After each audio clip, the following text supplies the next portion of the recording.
In November 1443, on a battlefield in what is now Serbia, an Ottoman general did something no one expected. In the middle of the fight, with the Sultan's army around him, he turned his horse, took 300 Albanian soldiers with him, and rode away. He had served the Sultan for 20 years. He had been raised in the Sultan's palace since he was a child. Now he was going home, to fight the empire that had raised him. His name was Skanderbeg, and for the next 25 years, he would do something history said was impossible. He would beat the Ottoman Empire. Again, and again, and again. The Ottoman Empire in 1443 was the most powerful army on earth. 100,000 soldiers, cannons that could break any wall in Europe. Bulgaria, taken. Serbia, taken. Greece, taken. In 10 years, they would take Constantinople and end the Roman Empire. At the top of it sat one man, Sultan Murad II, a warrior emperor who had never lost a war he led himself.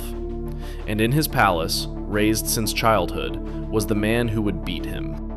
Skanderbeg was born around 1405, the son of a small Albanian prince in the mountains of the Adriatic coast.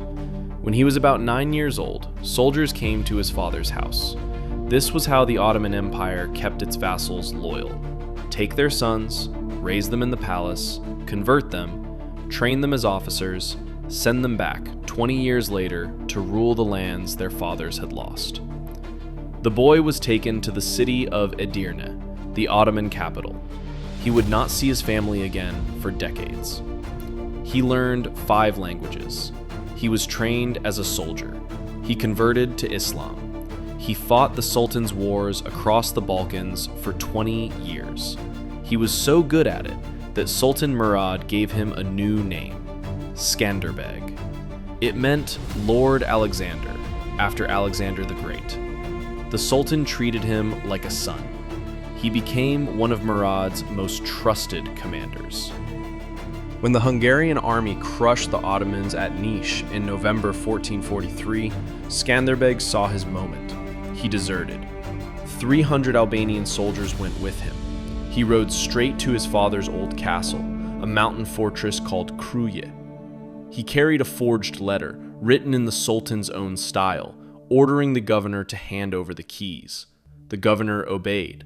Skanderbeg took the castle without a fight. Then he did 3 things very quickly. He renounced Islam and returned to the Christianity of his childhood. He designed a flag, a red banner with a black double-headed eagle on it, and raised it over the walls of Kruje. It was the first flag of Albania, and it is still the flag of Albania today. And on March 2nd, 1444, in the town of Leje, he called together every Albanian chief he could reach, clans that had hated each other for generations, and convinced them to fight together for the first time in their history. They called it the League of Leje. It was the first time Albania existed as a country, and the man whose army he had just walked out of was not going to forgive him. The Sultan did not yet know what he had unleashed. In the summer of 1444, just months after the League of Leje was formed, Murad sent 25,000 soldiers to crush the rebellion. Skanderbeg met them in a valley called Dorvjol with 15,000 men. He let the Ottomans march into the valley. He let them think they had found him. Then 3,000 cavalry he had hidden in the hills closed behind them, and the trap shut. 8,000 Ottoman soldiers died at Dorvjol. The rest fled. It was the first time a major Ottoman army had been defeated in Europe. And in Edirne, the Sultan understood. This was not a rebellion. This was a war. In the palace at Edirne, Sultan Murad listened to the news in silence. The boy he had raised, the general he had trusted, the Albanian he had named after Alexander the Great, had betrayed him. Murad swore an oath. He would not send a general to crush this rebellion. he would not send a pasha.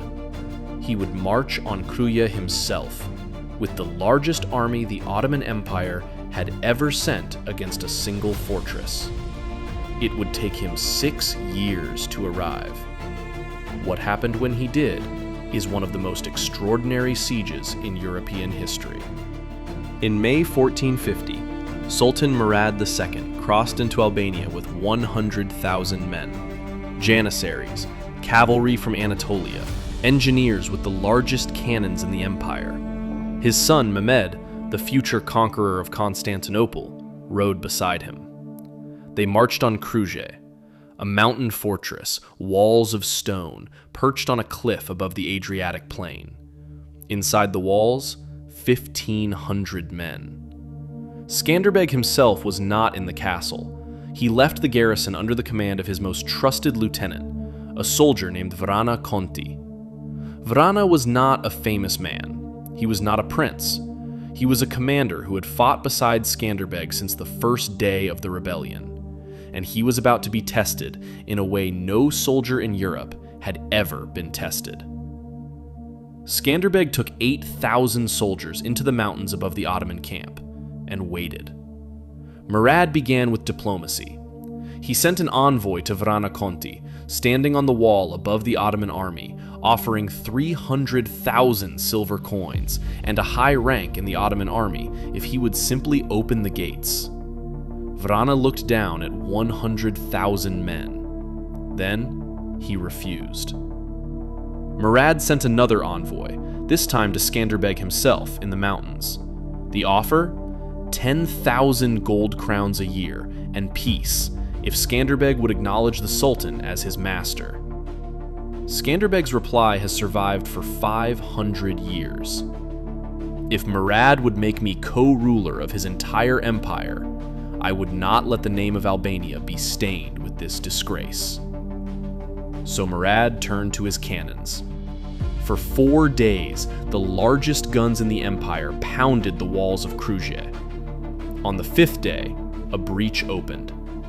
The Sultan ordered the assault. The 1,500 men inside held. They repaired the wall through the night. And then, at dusk, Skanderbeg came down from the mountains. He raided the Ottoman camp with a small force, killed several hundred men, burned the supply wagons, and was nearly killed himself. When he returned to his soldiers, his shield was so battered, witnesses said, that its shape was scarce to be discerned. He did this again and again. Every few nights, a different attack. Supply caravans intercepted, foraging parties ambushed, scouts found dead in the morning. By September, the largest army in the world was starving in front of a fortress it could not take.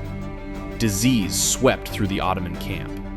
20,000 soldiers died, not in battle, but from hunger and dysentery in the mud below Kruja's walls.